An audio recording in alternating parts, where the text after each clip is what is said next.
ඔන්න යාළුව හැමෝම සාදරයෙන් පිළිගන්නවා අපේ YouTube channel එකට. ඔයාලා හැමෝම Google AdSense ගැන දැනටමත් හොඳින් දන්නවා.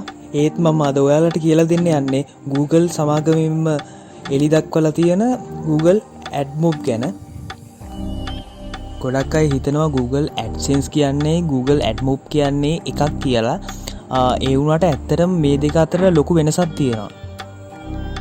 Google AdMob කියන්නේ Android සහ iOS ඇප් සඳහාම නිර්මාණය වූ ප්ලැට්ෆෝම් එකක්.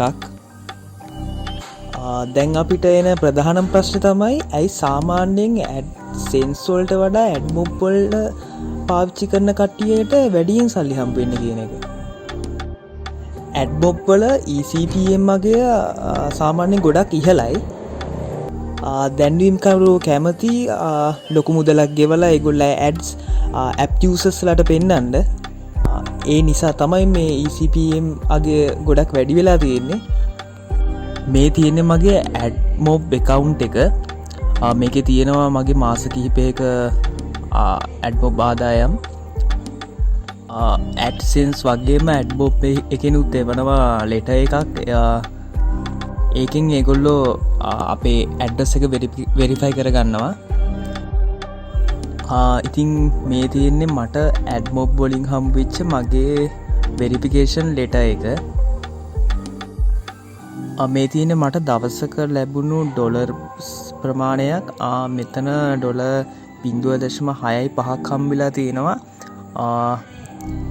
eCPM එක 3.14ක් තියෙන්නේ. හැබැයි මගේ මැච් රේට් එක නම් 10.5ක් තියෙන්නේ. මැචින් රේට් එක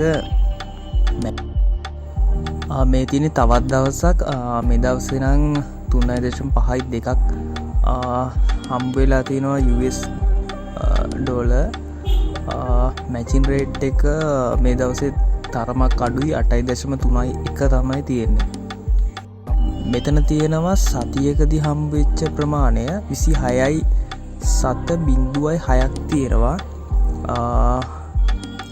eCPM අගය තියෙනවා 3.95ක්. මැචින් රේට් එක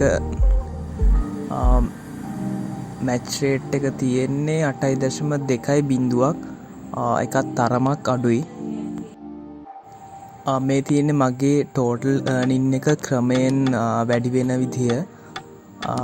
මෙහෙම ක්‍රමයෙන් වැඩි වෙලා අපිට ඩොලර් 100ක් වුණාම අපිට මේක අපේ ලංකාවේ ඕනම බැංක් account එකකට ගන්න පුළුවන්. ඩොලර් 100 ඉක්ම වුණාම ඒගොල්ලෝ පේමන්ට් කරන දවසට අපේ මුදල් ටික අපේ බැංක් account එකට ට්‍රාන්ස්ෆර් කරනවා. වීඩියෝ එක ප්‍රයෝජනවත් වුණා නම් අනිවාර්යෙන් ලයික් එකක් දාලා අපේ channel එක subscribe කරලා තියාගන්න. හැමෝටම ජය වේවා.